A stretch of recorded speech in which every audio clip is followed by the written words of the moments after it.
ฝนตกดีใจจังไม่ต้องรดน้ำต้นไม้ฝนเป็นการตกของน้ำจากฟ้าแบบหนึ่งน้ำยังตกในรูปหิมะเกล็ดหิมะลูกเห็บน้ำค้าง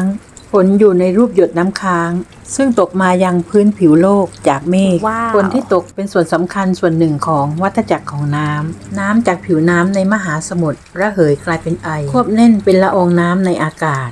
ซึ่งรวมตัวกันเป็นเมฆในที่สุดก็ตกเป็นฝนไหลลงแม่น้ำลำคลองไปทะเลมหาสมุทรและเพิ่มความชุ่มชื้นให้กับต้นไม้ใบหญ้าในน้ำฝนมีไนโตรเจนละลายปะปนมาด้วยจึงทำให้ต้นไม้ได้ธาตุอาหารจากธรรมชาติใบไม้เขียวขจียิ่งขึ้นต้นไม้หน้าฝนช่างเติบโตดีจริงๆก็เป็นแบบนี้แหละค่ะ